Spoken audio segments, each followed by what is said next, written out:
Welcome to a video where we're gonna try to learn how to play Lee Sin like SKT Peanut. Peanut is the rank 1 player in the Korean server and he's a jungler for SKT. And his most played champion happens to be Lee Sin, which he has an enormous 70% win rate on, which is incredible when you consider the high level of play he's always playing at. So without further ado, let's jump right into the runes that he typically runs. Generally, he runs 9 attack damage marks, 9 scaling health per level seals, 6 attack speed glyphs, and 3 magic resist per level glyphs, and then 3 attack speed quintessences. So with this rune page, he's really maximizing the amount of attack speed he has as well as the attack damage. He also takes the scaling health and scaling magic resist per level because he wants to become pretty tanky late game, and in the early game you don't really require too much armor or magic resist. The reason why he's opted for so much attack speed is to allow him to have very quick jungle clears as well as allowing him to get more auto attacks off when he goes for a gank. Now taking a look at his masteries, he's running a 12-18-0 page. And the page is pretty typical of a normal Lee Sin mastery page. However, there is one difference which he runs. He actually runs Assassin rather than Runic Affinity, which means that he will deal 2% increased damage to champions when no allied champions are nearby.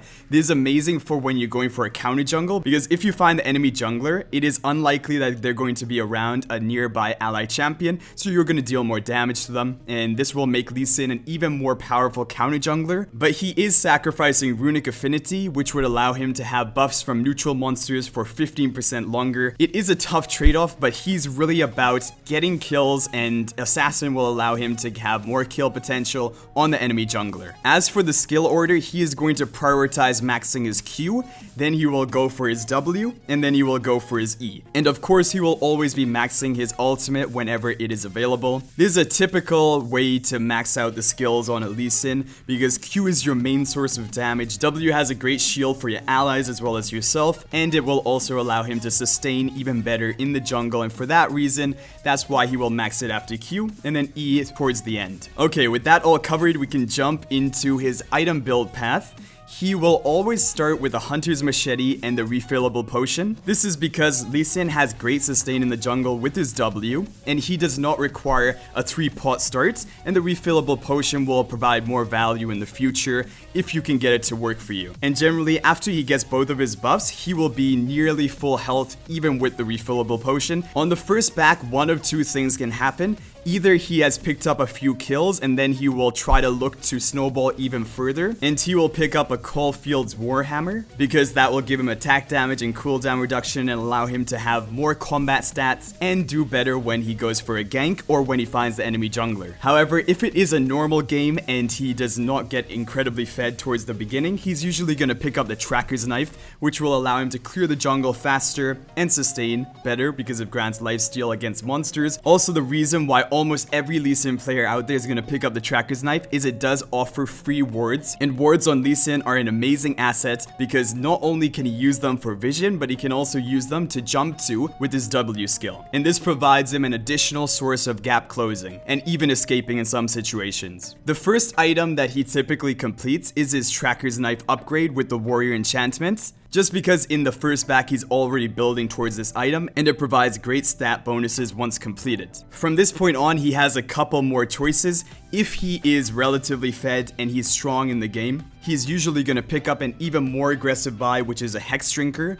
The Hex Drinker is aggressive as it provides more attack damage to him, although on the other hand it also does provide a more magic resist and a shield upon taking a certain amount of magic damage. So it kind of kills 2 birds with 1 stone. It's a great item on Lee Sin, and it's a great buy against heavy magic damage team comps that you're trying to fight. However, if the enemy has no magic damage and you are also not incredibly fed, usually he's gonna go for the tank route and usually maybe pick up a Giant's Belt or even a Chain Vest to try and work towards his Dead Man's Plate.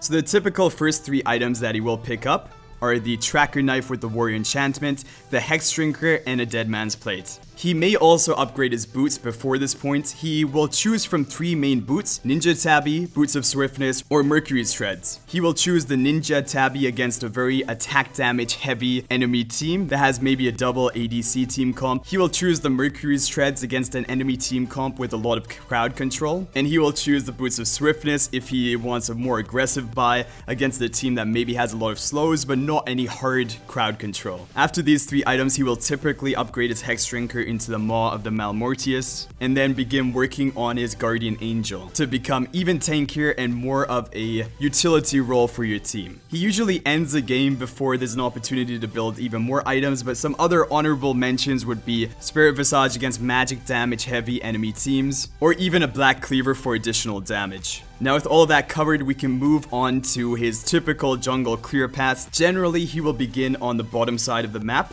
In this case, he begins on the blue buff. He will then move into wolves and then go directly to his red buff.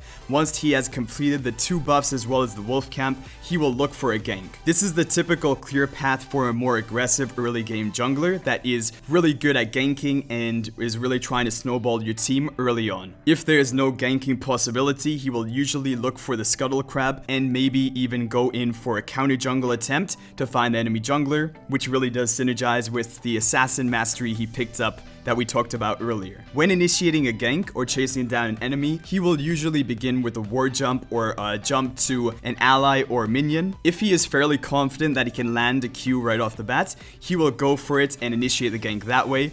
But in order to do this, he will need to be fairly sure that the enemy doesn't have their flash up, otherwise they can simply flash his Q. Anyway guys, that is going to be it for our guide on how to play Lee Sin like SKT Peanut. I hope you guys enjoyed it. If you did, make sure to subscribe and please leave a comment down below on any other guide you would like me to create. Until the next video guys, peace out for now.